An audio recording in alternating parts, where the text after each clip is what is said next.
¿Cuántos pastores hay aquí esta noche? Levanten la mano.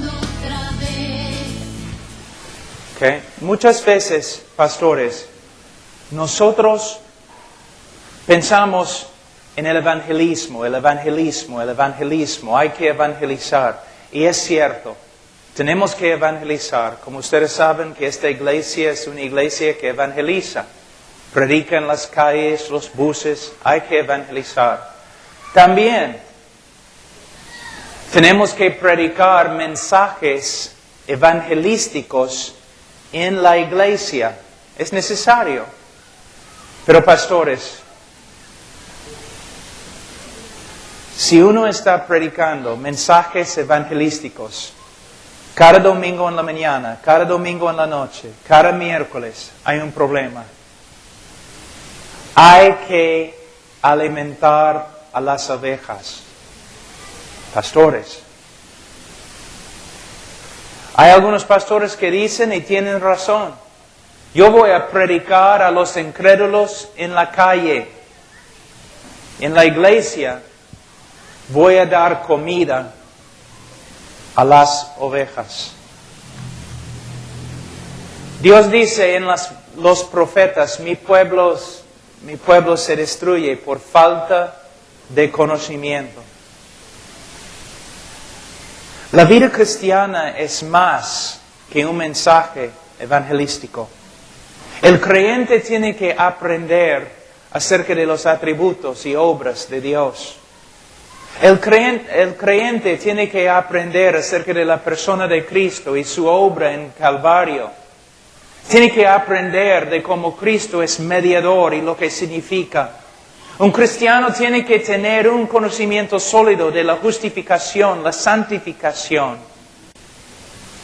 Un creyente tiene que saber algo de la persona del Espíritu Santo y cómo obra en la vida cristiana. Los pastores tienen que pasar más tiempo estudiando, preparando comida para los creyentes. No solamente acerca de la salvación o la persona de Dios, pero cómo vivir en este mundo. El cristiano, ¿cómo debe ser su familia? ¿Qué es un hombre de Dios? ¿Qué es una mujer de Dios? ¿Qué es un esposo bíblico, una esposa bíblica? ¿Qué dice la Biblia acerca de cómo debemos criar a los niños? El pueblo de Dios vive en ignorancia. Yo recuerdo cuando mi esposa me dijo que estaba embarazada. Casi vomité. De verdad, nervios, horrible, yo me enfermé. Pero después de algunos días, yo me puse de rodillas y dije al Señor, Señor, con respecto a la familia, soy nada más que un pagano. Yo puedo enseñar la teología con respecto a la resurrección de entre los muertos, la segunda venida, un montón de cosas. Pero ¿qué sé yo acerca de criar a un niño? Entonces, ¿qué hice? Empecé a estudiar las Escrituras. ¿Qué dicen las Escrituras? Porque no debemos movernos en este mundo conforme a lo que pensamos o conforme a lo que nuestros abuelos enseñaron a nuestros padres, que enseñaron a nosotros. Tenemos que aprender qué dice la Biblia y conformar cada aspecto de nuestra vida a la palabra de Dios. Ahora, ¿por qué digo eso? Porque anoche hablé del evangelismo, pero después de evangelizar, ¿qué debemos hacer? Una de las necesidades más grandes después de evangelizar es hablar con la persona acerca de una seguridad bíblica de la salvación. ¿Cómo uno puede tener una seguridad bíblica y cómo uno puede crecer en la seguridad bíblica? Sí, hay crecimiento. más y más confianza de que de verdad pertenecemos al Señor. Ahora, si una persona viene a mí diciendo, me he convertido, yo digo, gloria a Dios. Pero vamos a hablar, explícame cómo fue tu conversión. Pastores, muchas veces somos como la Iglesia Católica. Cuando una persona nos dice que se ha convertido, nosotros simplemente decimos gloria a Dios sin investigar bíblicamente, sin examinar su experiencia para ver si se conforma a la palabra de Dios o no. De una forma nosotros no somos jueces, de otra forma somos jueces. De una forma nosotros no podemos decirle a nadie, no eres salvo. Pero de otra forma nosotros podemos usar las Escrituras para que la persona venga a una conclusión bíblica con respecto a su salvación. Ustedes saben que muchas veces ustedes han hablado con personas que se dicen cristianos. Pero después de decirles, oye, entonces dime algo de tu testimonio. Ellos comienzan a hablar de su testimonio y tú puedes ver que no hay nada bíblico. Dicen cosas como, yo recuerdo una vez un hombre, él dijo, sí soy cristiano, yo creo en Dios. De verdad. Entonces cuéntame acerca de tu conversión. Un día yo perdí mi trabajo y yo no tenía comida. Y yo estaba luchando solamente para sobrevivir y yo oré a Dios que me diera un trabajo y el próximo día encontré trabajo. Señor, esto está bien, pero no tiene nada que ver con la salvación. Ahora una persona que dice, sí, yo oré y yo tuve un sueño del cielo. Y en el sueño yo estaba ahí. Y yo sé que el Señor me ha salvado. Pero eso no se conforma a las Escrituras. Lo que estamos buscando es quebrantamiento, arrepentimiento, fe, un conocimiento bíblico de lo que sucedió en la cruz. Un conocimiento bíblico de la persona de Jesucristo. Quizás va a ser un conocimiento muy limitado, pero de todas maneras, el conocimiento que ellos tienen va a ser bíblico. Entonces, primero hablo con una persona acerca de su experiencia, su conversión. Ahora, si todo está bien, se conforma a las Escrituras, entonces, si es una persona que supuestamente tiene meses o años en la fe, yo comienzo a preguntarles acerca de su vida. Desde el momento de tu conversión, ¿cómo está Dios cambiando, transformando tu vida? ¿Hay cambios? ¿Hay evidencias de transformación? Ahora, si una persona no tiene ningún fruto de conversión, entonces voy a empezar de nuevo con las Escrituras, mostrándoles que si un creyente no tiene fruto, no es creyente.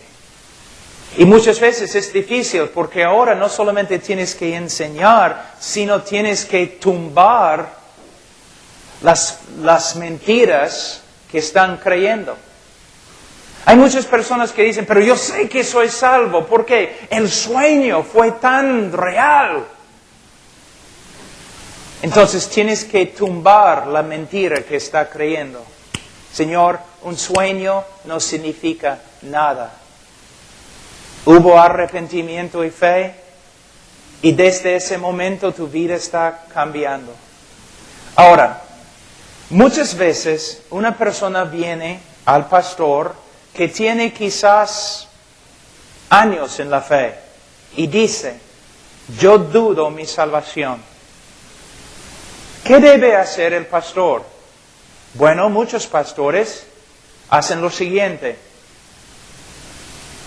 Dime, ¿una vez hiciste tu decisión de recibir a Cristo?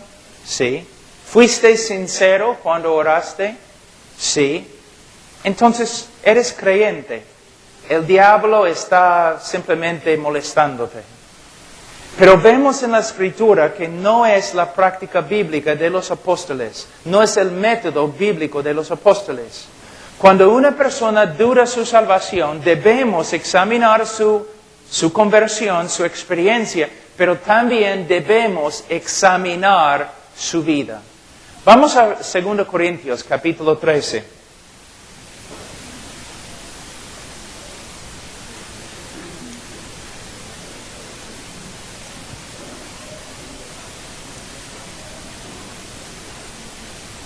Versículo 5. Nosotros sabemos que la iglesia en Corinto tenía problemas, graves problemas. Y es muy posible que muchos que asistían a la iglesia no eran creyentes. Porque Pablo dice, examinaos a vosotros mismos si estáis en la fe. Probaos a vosotros mismos, ¿o no os conocéis a vosotros mismos que Jesucristo está en vosotros? A menos que estéis reprobados. Ahora, Pablo está diciendo que una persona que tiene dudas debe no solamente examinar su experiencia en la conversión, sino debe examinar su vida a la luz de las Escrituras. Es muy importante que digamos a la luz de las Escrituras. ¿Por qué? Una persona puede, en la iglesia que es muy carnal y perdido, pero se cree salva, una persona así puede comparar su vida con otras personas en la iglesia que también no son creyentes. Y pueden pensar, bueno, él dice que es creyente, es peor que yo, entonces soy creyente. Tenemos que examinar nuestra manera de vivir a la luz de las Escrituras, siempre las Escrituras. Un ejemplo más y vamos a empezar.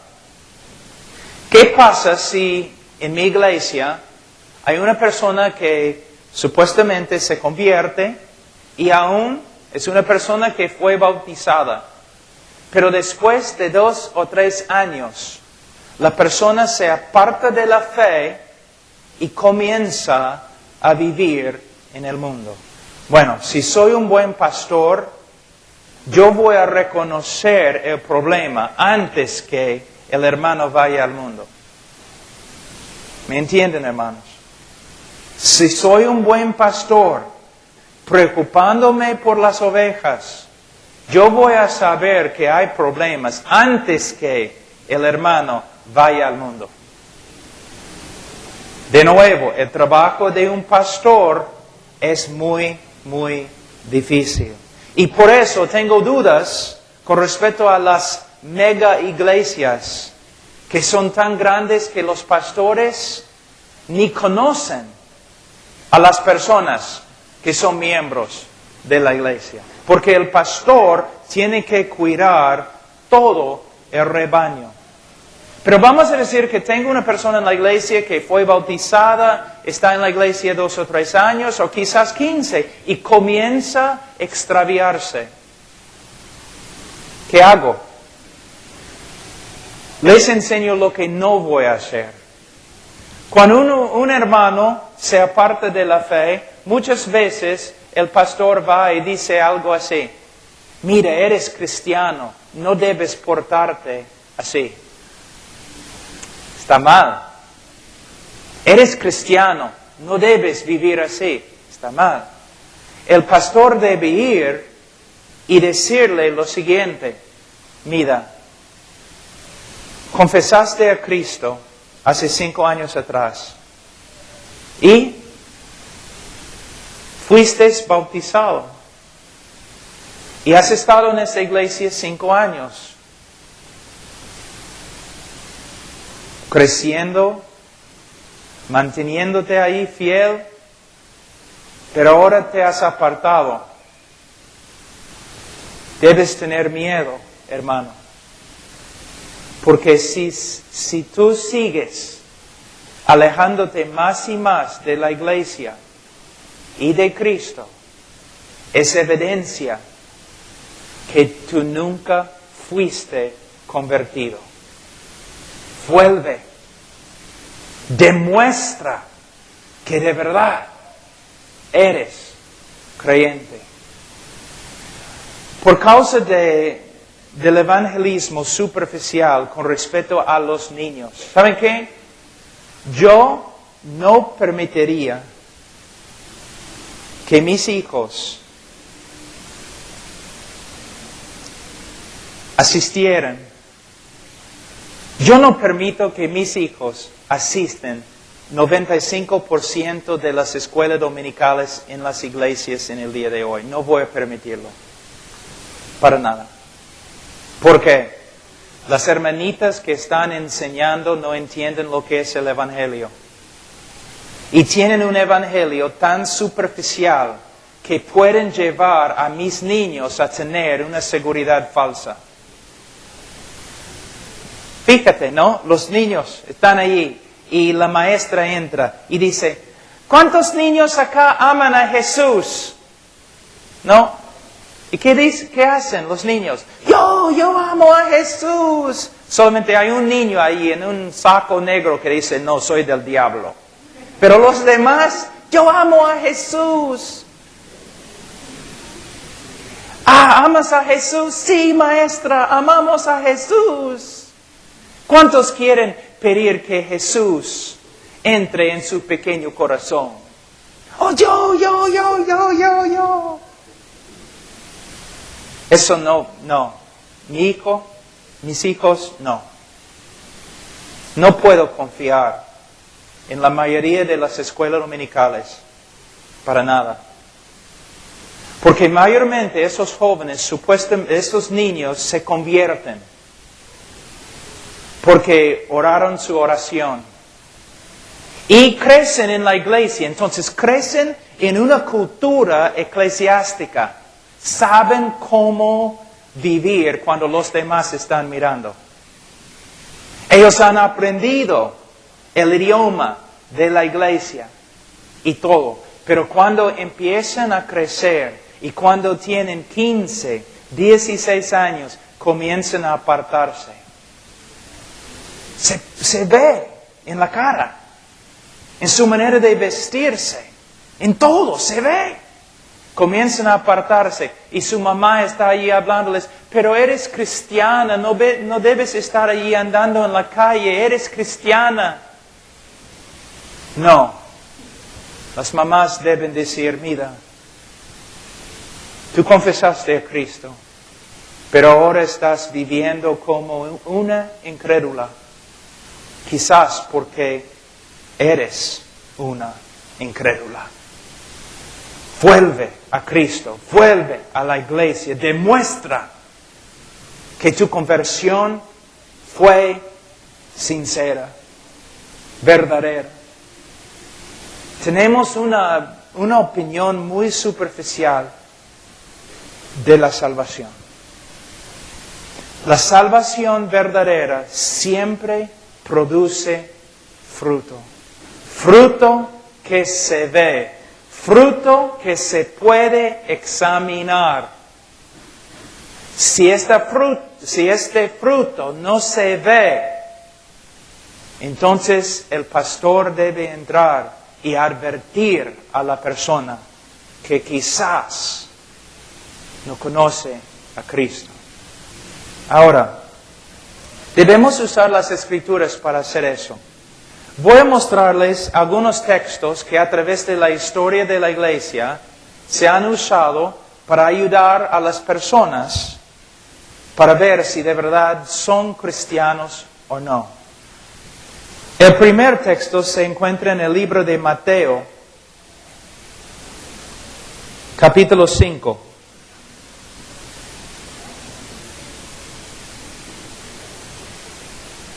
Estudiamos las bienaventuranzas bastante, sin darnos cuenta la importancia de lo que Jesús está enseñando. Vamos a leer versículo 4. Bienaventurados los que, versículo 3, bienaventurados los pobres en espíritu, porque de ellos es el reino de los cielos. Bienaventurados los que lloren, porque ellos recibirán consolación. Bienaventurados los mansos, porque ellos recibirán la tierra por heredad. Bienaventurados los que tienen hambre y sed de justicia, porque ellos serán saciados. Bienaventurados los misericordiosos, porque ellos alcanzarán misericordia. Bienaventurados los de limpio corazón, porque ellos verán a Dios. Bienaventurados los pacificadores, porque ellos serán llamados hijos de Dios. Bienaventurados los que padecen persecución por causa de la justicia, porque de ellos es el reino de los cielos. Ahora, vamos al versículo 13. Vosotros sois la sal de la tierra, pero si la sal se desvaneciere, ¿con qué será salada? No sirve más para nada, sino para ser echada fuera y hollada por los hombres. Ahora, ¿qué está enseñando Jesús? La sal tiene ciertas características. Ciertas características. Si quitamos estas características, no tenemos sal. Si quitamos estas características y ponemos otras características, aunque sean buenas, todavía no tenemos sal. Sal tiene ciertas características definidas, exactas. Jesús está enseñándonos que el discípulo de Cristo, de la misma manera, tiene ciertas características. Y si estas características no se encuentran en una persona, entonces hay dudas que sea cristiano.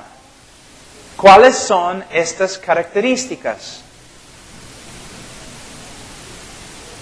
Los pobres en espíritu, los que lloran, los mansos, los que tienen hambre y sed de justicia, los misericordiosos, limpio de corazón, los pacificadores, los que padecen persecución. Estas son características del verdadero discipulado. No somos salvos por medio de hacer estas cosas, somos salvos por medio de la fe. Pero si de verdad somos salvos, el Espíritu Santo nos ha regenerado y somos nuevas criaturas, y nuevas criaturas creadas a la imagen de Dios van a producir estas características. Van a tener en sus vidas estas características. Ahora, ojo, algo muy importante. ¿Significa que el cristiano verdadero va a tener todas estas características en su vida de una manera perfecta? No. Ningún cristiano va a tener estas características en su vida perfectamente. Pero, si de verdad nos hemos convertido y no comenzamos a crecer en estas características, si decimos que somos convertidos y a través de nuestra vida, nuestro caminar con Cristo, estas características no se están desarrollando en nuestras vidas, hay problemas. Hay problemas.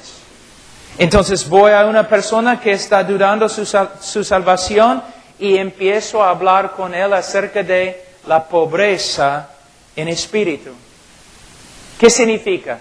Dependencia de Dios. Uno que no confía en sí mismo. Uno que no se gloría en la carne, pero confía netamente, únicamente en la persona y obra de Cristo.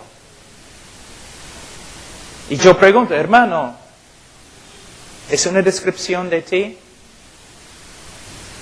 Dios está obrando en tu vida para que poco a poco tú llegues a tener más y más pobreza espiritual en tu vida. Poco a poco el Señor está obrando para que tú vivas en una dependencia más fuerte con el Señor Jesucristo. O tú eres una persona que simplemente vive como un incrédulo, sin pensar en la necesidad de la gracia de Dios, del poder de Dios, de la salvación de Dios. Una persona independiente. ¿Ves? También los que lloran. A un hermano que está dudando su salvación, yo digo, hermano, ¿puedes ver el pecado en tu vida? ¿Te quebranta? Mientras estás caminando con Cristo, ¿estás creciendo en tu sensibilidad con respecto al pecado? Más sensible, poco a poco. Antes había pecados en tu vida que tú podías tolerar, pero ahora no. Poco a poco. Tienes una reacción más y más fuerte contra el pecado. Y cuando pecas, hay un arrepentimiento más fuerte, un dolor más profundo. ¿Estás creciendo? Por ejemplo, antes de convertirme, ¿no? Yo podía enojarme y después de enojarme ya yo soy justificado en lo que hice. Pero ahora, una palabra enojada y el Señor comienza a convencerme de mi pecado y me duele. Otra cosa aquí, bienaventurados los mansos. ¿Una vez has escuchado una enseñanza sobre los mansos? Personas siempre dicen, bueno, manso no significa débil, pero caramba, ¿qué significa? ¿Una vez has pensado? ¿Quieres tener la definición de un manso? Lo que realmente Jesús está enseñando. Entonces vamos a Salmos 37.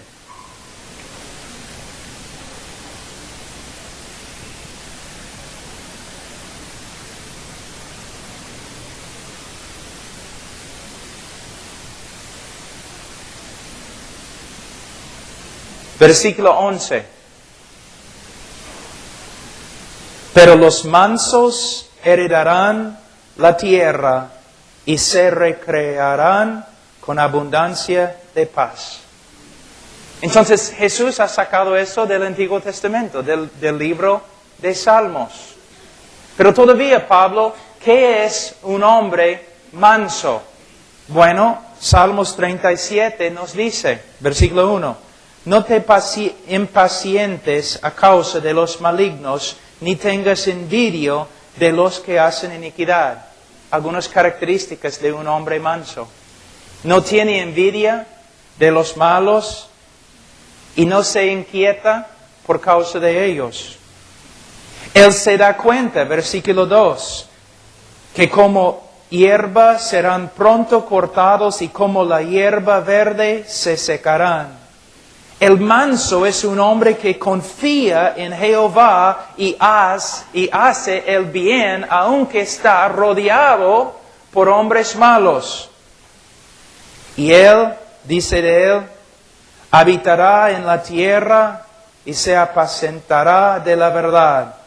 Un hombre manso es un hombre, versículo 4, deleítate asimismo en Jehová y él te concederá las peticiones de tu corazón. En medio de todos los hombres malos que están buscando un montón de cosas, Él está buscando al Señor. El Señor es su gozo y Él tiene la plena confianza que el Señor le va a cuidar y por eso es un hombre de oración.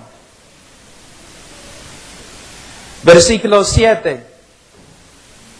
Guarda silencio ante Jehová y espera en Él. Un hombre manso es un hombre que no trata de vengarse, no trata de justificarse, Él simplemente espera en Jehová con una gran confianza.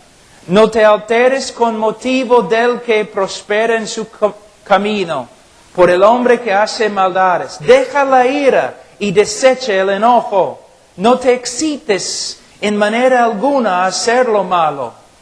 Es un hombre que simplemente no se enoja, no se irrita, simplemente descansa, reposa en su confianza en Jehová. Porque los malignos serán destruidos, pero los que esperen en Jehová, ellos heredarán la tierra. Pastores, cuando estamos enseñando un texto así, dice, bienaventurados los mansos, tenemos que definir lo que son con una definición bíblica. Mira ahora el entendimiento que ustedes tienen con respecto a lo que significa ser manso. ¿Ves? Un cristiano que viene a mí dudando, yo le pregunto, oye, ¿estás creciendo en mansedumbre? ¿Estás aprendiendo más y más a simplemente descansar, reposar en Jehová y su palabra? Sin tener miedo. No, por supuesto, hay algunos creyentes que tienen más coraje y más confianza que otros, pero todos los cristianos, poco a poco, el Señor les está enseñando a tener más y más confianza en Él y más paz. Es una característica del cristiano. También, bienaventurados los que tienen hambre y sed de justicia. Yo les pregunto a los que dudan, hermanos, ¿tienen una hambre y sed de Dios y su justicia? ¿Están buscando a Dios?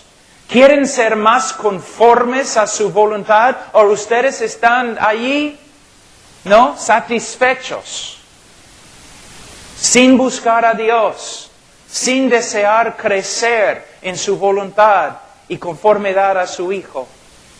Yo recuerdo una vez, cuando yo estaba estudiando en el seminario, un profesor que era amigo mío, muy famoso, Dr. Hunt, y era un profesor de oración,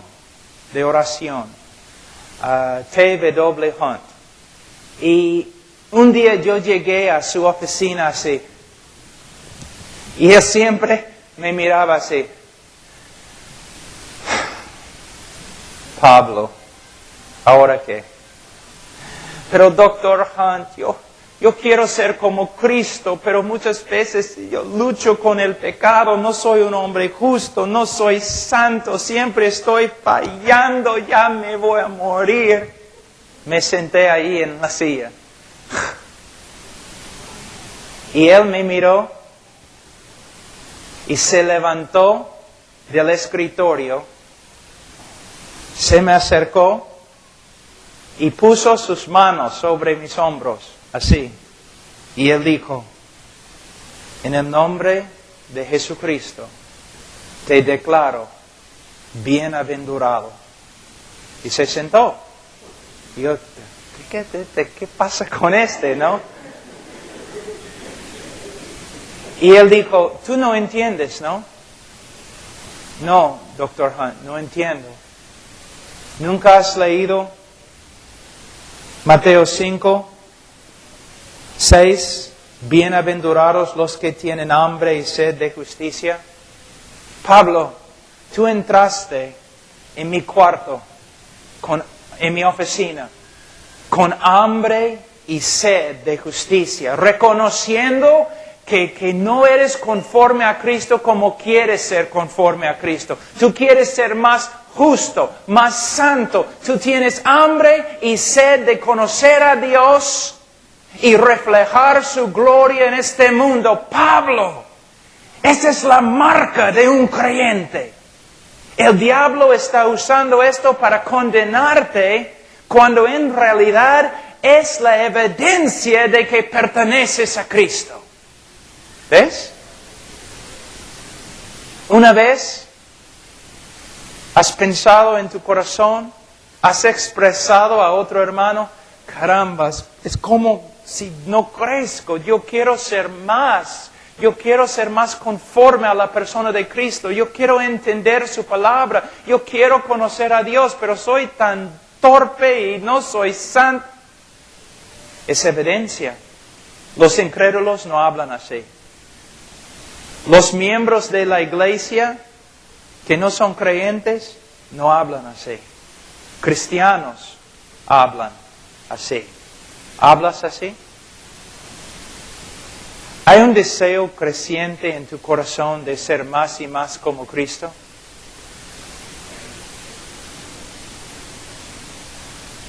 Y dice acá, bienaventurados los misericordiosos, porque ellos alcanzarán misericordia. Una de las marcas más importantes, más grandes del discipulado verdadero es misericordia. Misericordia. Porque el verdadero creyente se da cuenta, por lo menos un poco, de cuán pecador que es, cuán pecador que era y cuánto misericordia el Señor ha tenido de él. Eres una persona misericordiosa. Estás creciendo en misericordia. ¿Sabe que muchos de los jóvenes que se preocupen mucho por la teología, que es bueno, deben tener cuidado? A la vez. Mira, en la vida cristiana hay teología, doxología y praxis. Teología es el estudio de Dios. Doxología es la alabanza y adoración. Y praxis es una manera nueva de vivir. Los que de verdad estudian la teología deben tener un conocimiento maduro de quién es Dios, qué es el hombre y la misericordia que el hombre salvo ha recibido de Dios. Y nosotros debemos ser misericordiosos. Yo recuerdo una vez en una iglesia, una mujer muy, muy mala. Se puede decir vil. Hizo un montón de daño a un montón de personas en la iglesia. Y yo estaba allí predicando un día y después de la prédica, ella, antes que la prédica terminó, se levantó, se acercó a la plataforma y cayó sobre la plataforma llorando, llorando, llorando por todo lo que ella había hecho.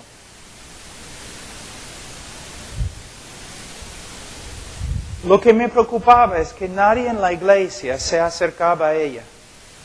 Todos estaban mirando así. Entonces bajé, me acerqué a ella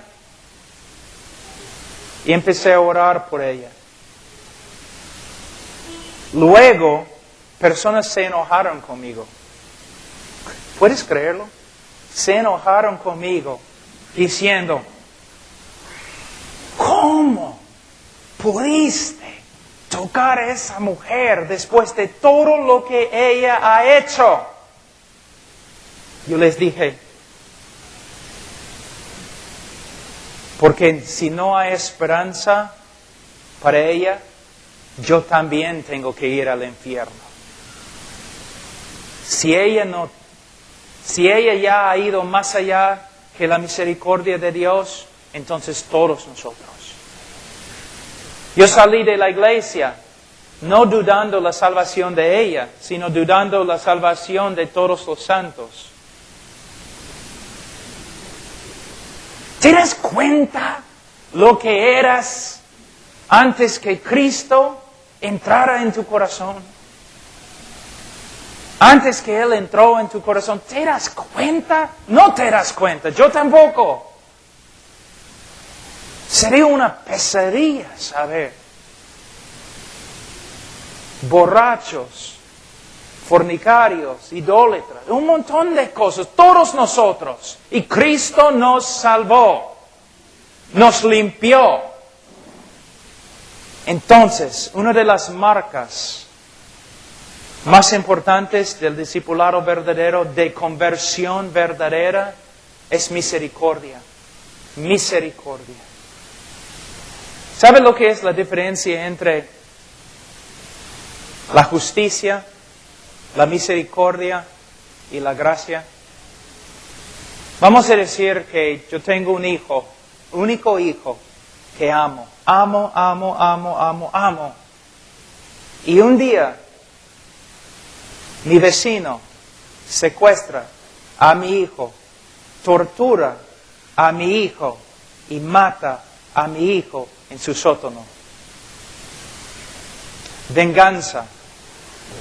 Venganza, yo agarro el hombre y lo mato. Venganza. Justicia. Yo llamo a la policía y la policía captura al hombre y lo lleva a la cárcel después de ser juzgado. Justicia. Misericordia. Yo le perdono. Gracia. Yo le perdono. Yo le adopto. Y todo lo que era la herencia de mi hijo, yo le doy a él. Eso es exactamente lo que Dios ha hecho contigo. ¿Y ahora tú no puedes tener misericordia? ¿Me entienden, hermanos? Mira lo que Dios ha hecho. Entonces el cristiano va a crecer en la misericordia, va a crecer. Now, fíjense, siempre estoy usando la palabra crecer. El cristiano no es perfecto, el cristiano no demuestra estas características perfectamente, pero el momento de nuestra conversión empezamos un largo viaje creciendo en nuestra conformidad a la persona de Jesucristo, como se revela aquí en las bienaventuranzas. También tenemos bienaventurados los de limpio corazón. La palabra limpio aquí es un poco difícil, de verdad, definir, porque ustedes están pensando en un corazón quizás blanco, limpio, sin suciedad. La palabra mejor se define así: un corazón sin mezcla, como oro puro. El cristiano tiene un corazón sin muchas lealtades. No tiene una mezcla de lealtades. Tiene una lealtad a Dios. Un Dios. Un propósito. Ahora, cuando nos convertimos, especialmente hombres como yo me convertí, algunos días después estoy predicando en la calle, yo pensaba que yo era el próximo gran profeta, todo lo demás, yo pensaba que todos los demás pastores, los viejos que no amaban a Dios porque no predicaban como yo, tan engañado, yo estaba tan engañado, porque mi corazón estaba lleno de ídolos. Lleno de ídolos. Pero ¿qué dice Ezequiel 36? Dios promete que Él va a limpiarnos de todos nuestros ídolos. Entonces, el nuevo creyente no se da cuenta cuán lleno es su corazón de los ídolos, pero poco a poco, ¿qué hace Dios? Comienza a tumbar los ídolos, tumbar los ídolos, tumbar los ídolos. Yo recuerdo, después de convertirme, yo era, aunque no pueden creerlo, yo era pesista. Yo tenía músculos aún en mis orejas. Entonces, ¿no? Cuando yo testificaba así. ¿Quieres un folleto? ¿No? ¡Qué asco! ¿No? ¡Qué horrible! No, el ídolo. Mira lo que Dios me ha hecho ahora. Destruyó todo. No, yo tenía confianza y yo podía predicar a cualquier hombre. ¿Por qué? Yo era más grande que ellos. Yo recuerdo una vez, yo estaba predicando en la calle y yo estaba caminando por la vereda. Yo estaba caminando y vi un hombre así, parado más o menos de ese tamaño. Y estaba como, 2 metros de una pared. Y yo pasé así y es como yo tengo que testificarle. Pero había bastante calor, estábamos en Texas. Entonces cuando volteé y le miré, empecé a hacer esto. Y él me miró. Hasta que estaba contra la pared. Y yo le dije, Jesús te ama. Y él dijo, ¡ah!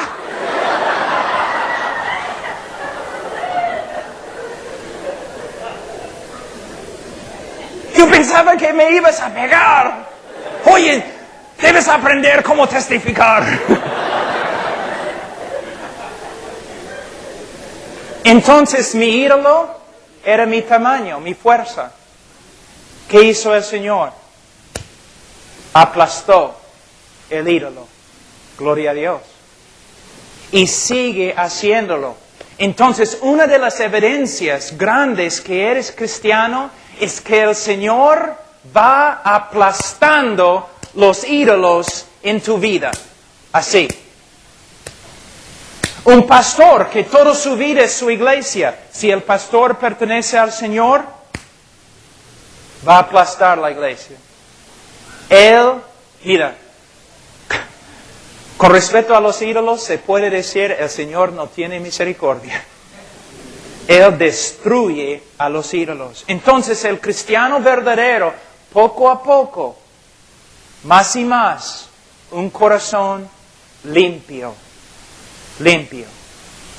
Ahora, hay otro. Dice aquí, bienaventurados los pacificadores. Esta palabra no significa una persona que no pelea. Se refiere a una persona que a veces aún pelea para ganar la paz. Una persona que tiene la buena voluntad de arriesgar todo, aún su propia vida, para que haya paz. Un misionero, de verdad. Hay un pueblo, no tiene paz con Dios. El misionero deja todo como pacificador. Va al pueblo para enseñar la reconciliación entre el pueblo y Dios. Nosotros en los Estados Unidos y también aquí en Perú no tomamos en serio cuán serio es la división en la iglesia. No nos damos cuenta cuán peligroso es ser chismoso, hablando contra otras personas. Hasta la Biblia dice que esta persona ni va a ir al cielo. Una persona cristiana, poco a poco el Señor va a obrar en su vida, aunque cuando se convierte sea una persona que siempre causa problemas por todos lados, poco a poco el Señor va cambiando a esta persona hasta que sea una persona pacificadora. Una persona que lucha, que contribuye a la paz, en vez de causar disensión y división. Una persona que esconde un pecado, los pecados de otros. El amor cubre una multitud de pecados. No es una persona que puede ver a otro hermano pecando y saca el teléfono, comienza a hablar con todos los demás. No es una persona que siempre quiere guardar la reputación de otros. Una persona que siempre quiere reconciliar las personas en la iglesia y a los incrédulos a Dios, con Dios.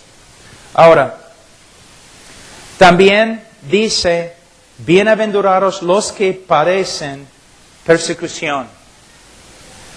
Cualquier persona que intenta vivir una vida santa en este mundo caído va a sufrir persecución. Quizás una persona no te va a pegar, quizás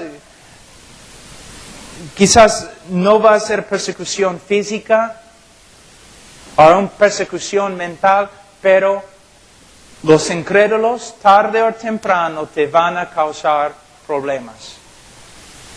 Un hombre trabaja en una fábrica. El mero hecho que no quiere estar allí cuando los demás están hablando cosas perversas. Él no reprende a nadie, él solamente se disculpa. Los incrédulos que hacen, comienzan a enojarse con él, simplemente porque no quiere participar en sus perversidades. O un hombre que está sentado allí comiendo su lonche en la fábrica y antes de comer ora. Los incrédulos lo ven y empiezan a burlarse de él. Si una persona de verdad, especialmente hombres de negocio, van a tener que hacer sacrificios. Un abogado cristiano, él va a ser perseguido. Es muy difícil vivir en un mundo lleno de personas, pecadores, perversas, que no quieren obedecer la voluntad de Dios. Es muy difícil vivir con ellos. Van a perseguirte. Ahora, tenemos que tener cuidado, porque una vez cuando yo estaba pastoreando aquí en Perú, un miembro de la iglesia vino a mí y dijo, pastor, en mi trabajo todos me están persiguiendo porque soy cristiano. Y yo le dije, no, hermano, yo te conozco. En tu trabajo todos están persiguiéndote porque tú eres el hombre más flojo que he conocido en mi vida. Entonces, si nos van a perseguir, deben perseguirnos por causa de la santidad, dice San Pedro, y no por causa de una falla moral en nosotros. Jóvenes, adultos, si de verdad eres creyente, no vas a poder entrar en relaciones íntimas con los incrédulos. No vas a poder salir con ellos muchos y hacer cosas con ellos porque ellos van a buscar otras cosas. Joven, si tú dices que eres creyente pero siempre andas con los incrédulos, hay problemas. Hay graves problemas en tu vida. Una de las evidencias más grandes de que uno de verdad se ha convertido es que esta persona va a querer estar con otros hermanos, hablando de Cristo. Hablando de Cristo. Ahora, este es un texto que uno puede usar para discernir, ¿de verdad estoy creciendo en esas cosas? ¿He experimentado la gracia de Dios en la salvación? ¿Cuáles son los frutos de mi vida? Otro texto que no vamos a estudiar tanto esta noche es 2 Pedro.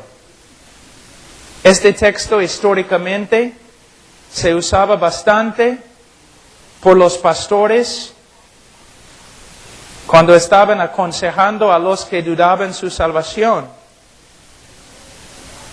Segunda Pedro capítulo 1, versículo 3. Como todas las cosas que pertenecen a la vida y a la piedad nos han sido dadas por su divino poder mediante el conocimiento de aquel que nos llamó por su gloria y excelencia, por medio de las cuales nos ha dado preciosas y grandísimas promesas, para que por ellas llegases a ser participantes de la naturaleza divina, habiendo huido de la corrupción que hay en el mundo a causa de la concupiscencia. Primero, ligeramente vamos a ver este texto. Primeramente, Él está hablando del poder de Dios y la fidelidad de Dios en la conversión de una persona. Él dice en versículo 3, como todas las cosas que pertenecen a la vida y a la piedad nos han sido dadas.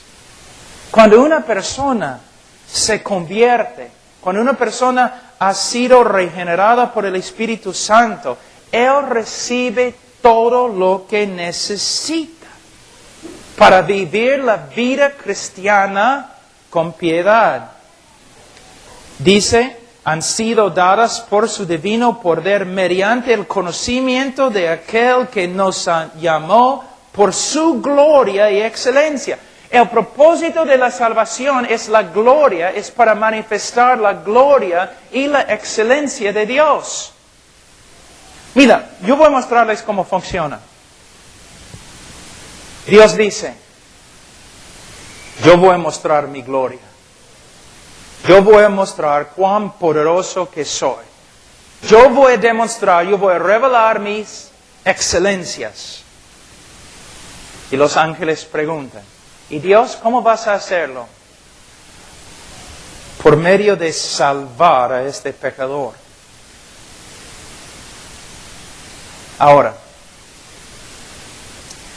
una de las razones por las cuales la salvación no se pierde, una de las razones por las cuales siempre puedes confiar que el creyente de verdad va a crecer, es que es una obra de Dios que Él está haciendo como una demostración de su poder y Él no va a fracasar. Él dice, ¿tú quieres saber cuán fuerte que soy? Mira este pecador, drogadicto, alcohólico, sinvergüenza, fornicario, todo lo demás, ¡fum!, salvo. Y ahora, mírame. Después de los años, al final de su vida, mira, un hombre temeroso de Dios, lleno de amor, santo y sumiso a la voluntad de Dios. Y Dios dice, mira lo que he hecho. Por eso, la doctrina del cristiano carnal es dañino, hace daño a la reputación de Dios, porque los mismos predicadores están diciendo, Dios puede salvar a una persona, pero no tiene la fuerza para llevar a cabo su trabajo en la persona. No.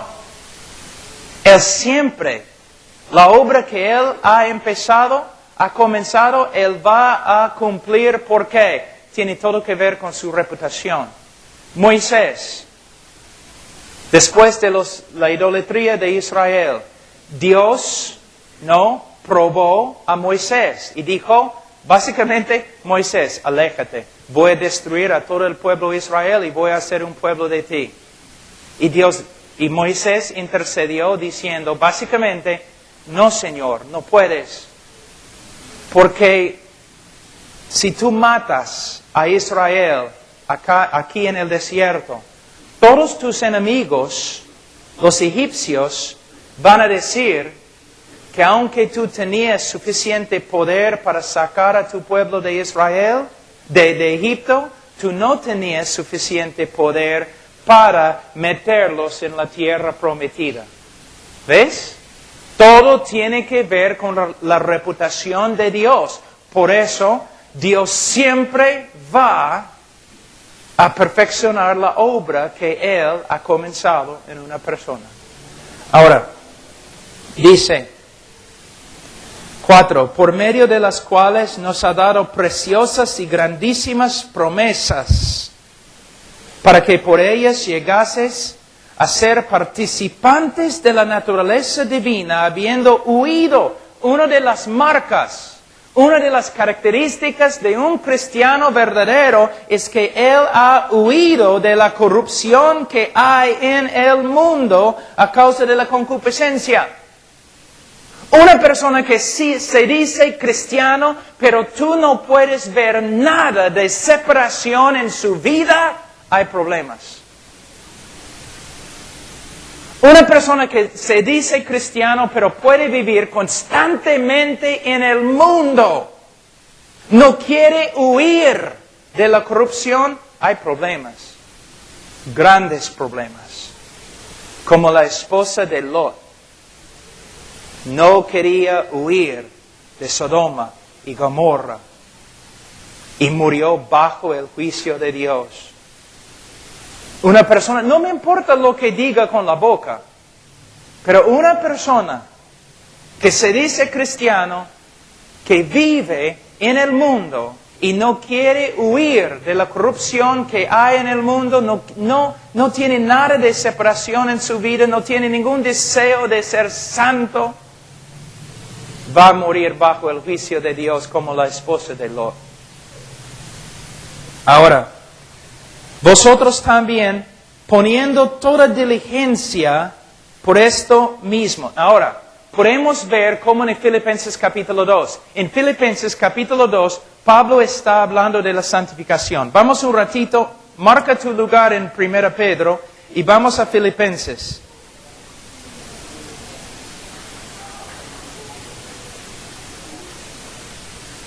Filipenses 2. Versículo 12.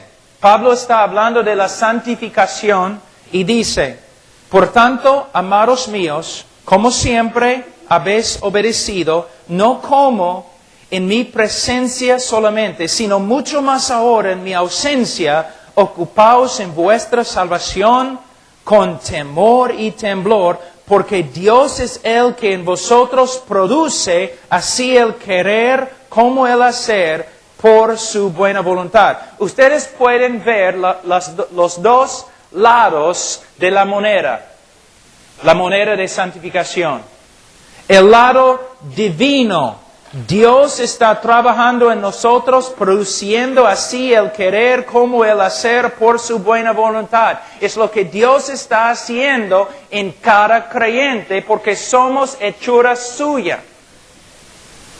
Creados en Cristo Jesús para las buenas obras. Entonces Dios está obrando. Pero el cristiano verdadero no va a simplemente pensar Dios está obrando, entonces no voy a hacer nada. No, el cristiano verdadero también va a participar. ¿Cómo? Versículo 12. Ocupaos en vuestra salvación con temor y temblor. Los dos lados. El lado divino, el lado humano. En 2 Pedro capítulo 1 podemos ver lo mismo. En versículos 3 y 4 está hablando de la obra de Dios. Él nos ha dado promesas. Él ha hecho una obra sobrenatural en nuestra regeneración. Pero ahora Él va a decirnos lo que debemos hacer. Él dice en versículo 5, vosotros también poniendo toda diligencia por esto mismo. Hemos recibido el mandato del Señor que debemos con diligencia luchar para crecer en la santificación. Ahora, algo muy importante aquí. Entre el miembro de la iglesia que de verdad es convertido y el otro que no es convertido. Cuando el falso, el miembro de la iglesia que de verdad no es creyente, escucha que la salvación es la obra de Dios y no por obras, sino gracia. Cuando escucha que el Señor está dispuesto a perdonar a su pueblo y que el amor de Dios hacia su pueblo nunca cambia. Cuando el miembro de la iglesia que no es convertido, escuche esto, su actitud es básicamente, bueno, entonces vamos a pecar. ¿Qué importa? Dios nos ama, la salvación es por la gracia. Entonces, ¿qué importa cómo vivamos? Pero el cristiano verdadero, cuando él escucha que la salvación es gratis, no por obras, sino por fe, y que el Señor está dispuesto a perdonar a su pueblo y ama a su pueblo sin condiciones, el cristiano verdadero dice, si es así, entonces quiero entregarme más a Él. Quiero entregarme más a Él. De la misma forma, cuando la persona en la iglesia que no es creyente escucha que la santificación es una obra de Dios, Dios está obrando, Dios va a hacerlo, el miembro de la iglesia no convertido dice, bueno, si Dios es el que está haciendo la obra, que haga la obra, pues.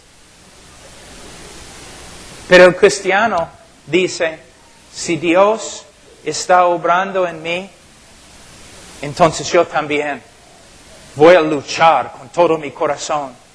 Estos propósitos que Dios tiene, esta voluntad, estas metas que Dios tiene para mí, también yo tengo las mismas metas. Como Pablo en Filipenses capítulo 3, luchando, avanzando en la sierra de Piura, alrededor de Pacaipampa, por ahí, Santa Rosa. Algo que me gusta, si estás caminando ahí en la sierra, ¿no? Por ejemplo, yo caminando con hermano Colmenares yendo a un lugar a predicar y te encuentras con algunos hermanos, ¿no? Ahí en la senda. Y tú dices al hermano, hermano, ¿cómo estás? Ellos dicen siempre, avanzando hermano, avanzando. Avanzando, avanzando. Me gusta, luchando, avanzando. Los violentos entran en el reino. No, con una pasión, porque estamos luchando para alcanzar cosas eternas, no cosas terrenales.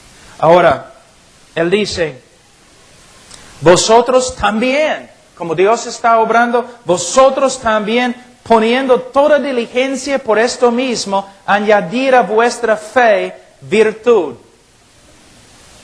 El cristiano verdadero no solamente va a creer en Cristo, sino va a luchar para crecer en virtud cristiana. Tener las virtudes que se reflejan en la vida de Jesucristo. ¿Y por medio de qué? Conocimiento.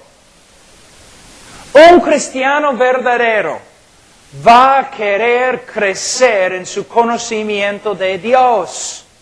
Hermanos, ¿cuántos de ustedes a veces no quieren estudiar la Biblia? Levanten la mano. Mentirosos, levanten la mano. Ya. Mira, todos nosotros luchamos contra la carne, ¿no? Estoy aquí todo el día, luego con este loquito Alfonso al parque predicando, llego a mi cuarto a la 1 de la mañana, tengo que levantarme a las 6, mi alarma, ring, yo no salto de la cama, está bien, vamos a leer 25 capítulos. No, estoy orando, Señor, mata a Alfonso.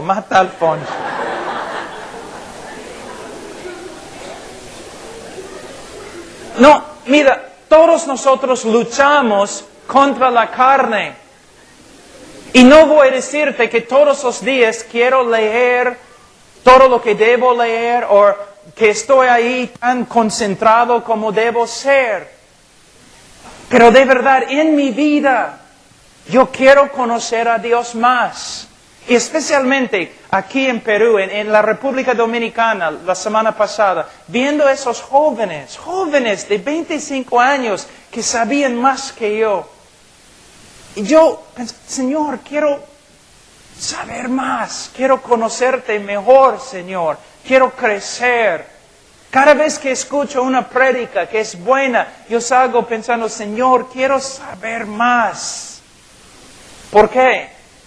No para ganar en una competencia de conocimiento.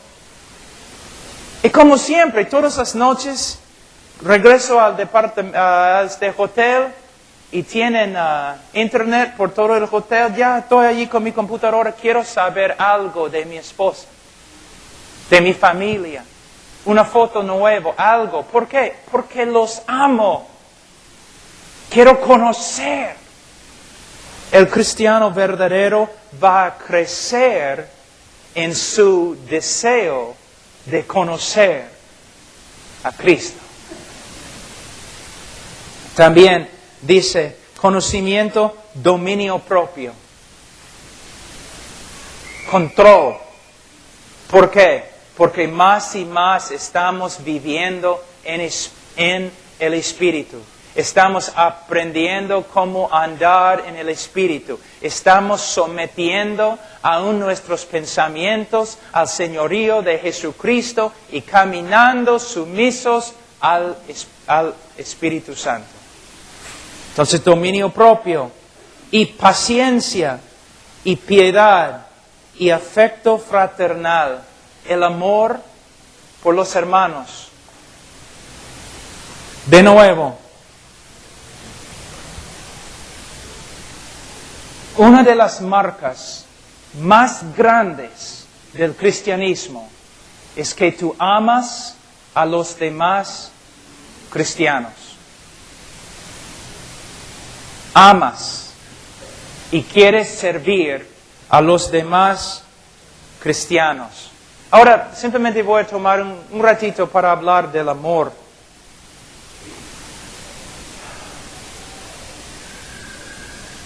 Ustedes no han leído en Mateo 25 acerca del juicio, ¿no? Y dice que como los cabritos y las ovejas, y una división. Y él dice a las ovejas, ¿no? Ven, porque ustedes, ¿no? O vamos a ir allí, porque mi español es horrible. Vamos a Mateo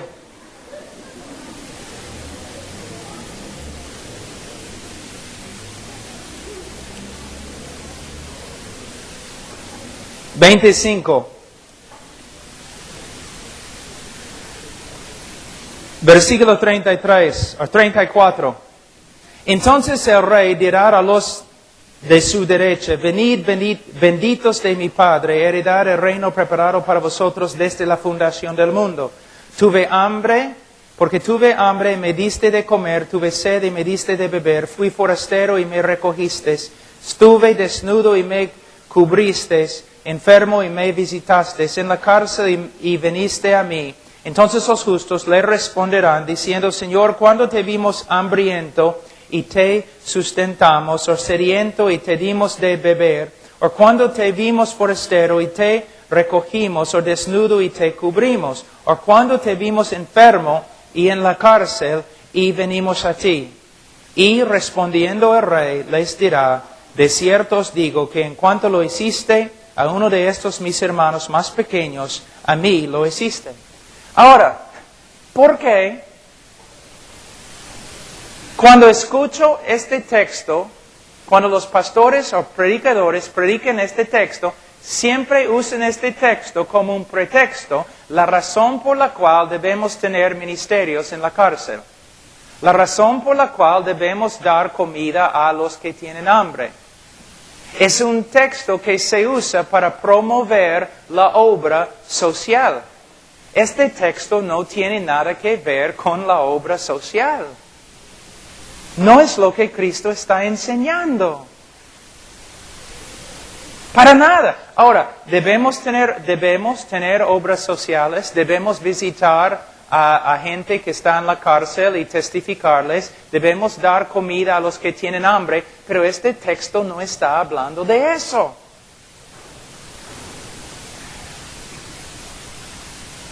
¿De qué está hablando? O vamos a decir que nosotros somos una iglesia en Roma, una iglesia escondida, perseguida, y tenemos que regresar a Roma. Estamos aquí en el bosque con nuestro culto, ahora vamos a regresar a la ciudad. Entonces todos nosotros nos separamos y regresamos a la ciudad. Y tú llegas a la cama como las 11 en la noche, y a las 4 alguien está tocando a la puerta. Tú abres la puerta, es un hermano asustado. Él dice, tienes que venir inmediatamente, tenemos que reunirnos de nuevo. ¿Por qué? Porque 2 de los pastores han sido capturados por los romanos y están en la cárcel. Tenemos que reunirnos. Entonces toda la iglesia se reúne. Aquí es el problema. En esa época, si estabas en la cárcel, no te daban comida, ni agua, ni ropa, ni medicina. Si alguien de afuera no te traía estas cosas, ibas a morir. Entonces hay una reunión y el diácono dice, bueno, tenemos que orar y tenemos que decidir lo que vamos a hacer. Y un joven en la fe dice, ¿por qué vamos a orar? ¿Por qué vamos a decidir? Sabemos lo que debemos hacer. Debemos llevar medicina y agua y ropa y comida a los pastores. Y el diácono dice, tienes razón, hijo, pero no entiendes lo que estás diciendo. Porque la persona que lleva estas cosas también va a ser identificada como cristiano. Y también probablemente va a sufrir. Te van a matar o te van a meter en la cárcel. Y el diácono dice, por eso yo voy. Ahora, lo que él está diciendo es,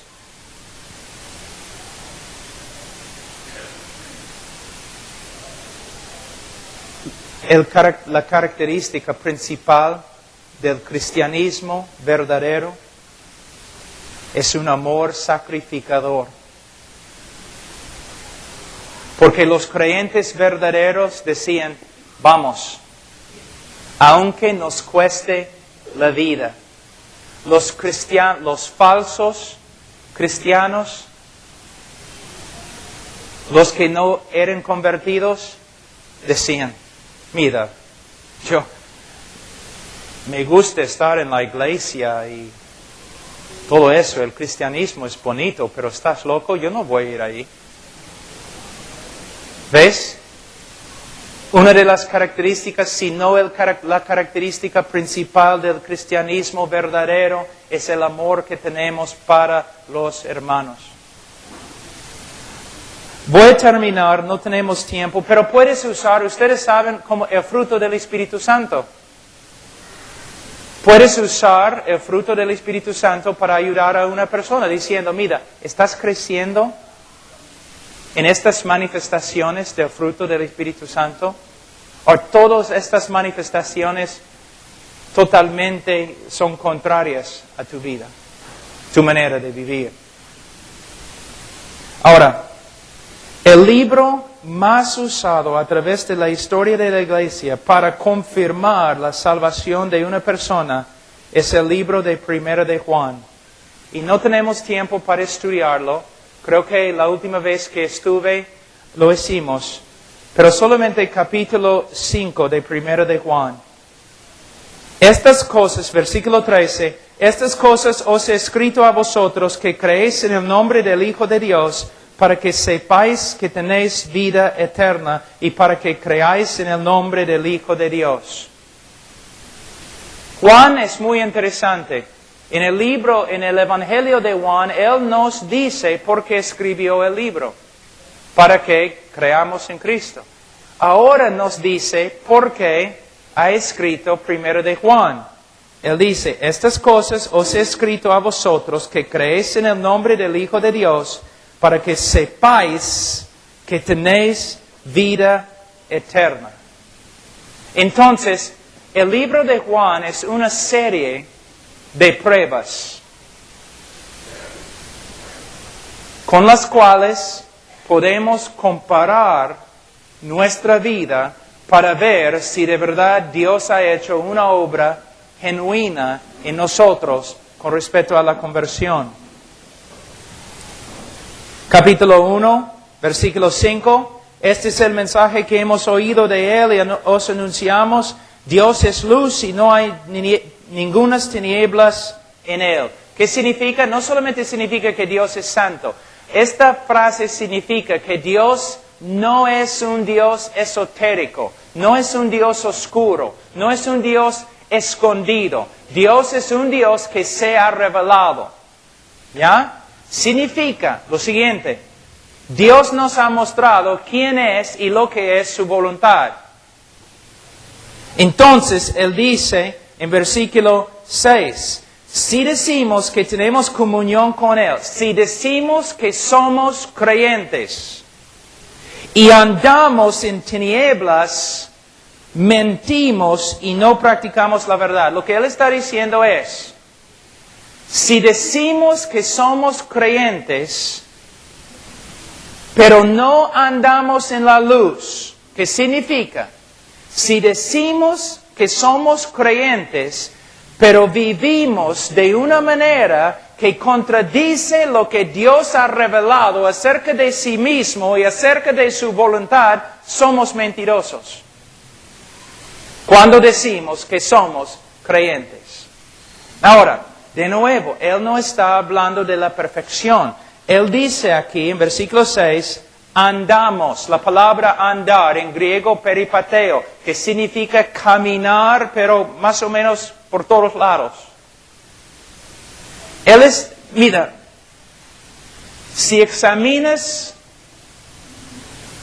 tu manera de vivir y continuamente estás viviendo de una manera que contradice lo que Dios nos ha dicho acerca de sí mismo, acerca de su voluntad, debes tener dudas con respecto a tu salvación. Esa es la primera prueba, porque Él dice en versículo 7, pero si andamos en luz, si vivimos, si nuestra vida, o si vivimos de una manera que no contradice, sino que se conforma a lo que Dios ha revelado acerca de sí mismo y acerca de su voluntad. Si vivimos de esta manera, es evidencia que hemos venido a conocer a Cristo. Versículo 9 o 8. Si decimos que no tenemos pecado, nos engañamos a nosotros mismos y la verdad no está en nosotros. Si confesamos nuestros pecados, Él es fiel y justo para perdonarnos nuestros pecados y limpiarnos de toda maldad. La primera prueba de la salvación verdadera es que vamos a vivir un estilo de vida que refleja conformidad a lo que Dios ha revelado acerca de sí mismo, acerca de su voluntad. La segunda prueba, el creyente verdadero va a ser sensible con respecto a su pecado. Si uno viene predicando que el cristiano puede vivir sin pecado, tú sabes que el hombre no es creyente. La Biblia dice que una de las marcas o características más grandes de un creyente verdadero es que va a reconocer el pecado en su vida y la obra del Espíritu Santo le va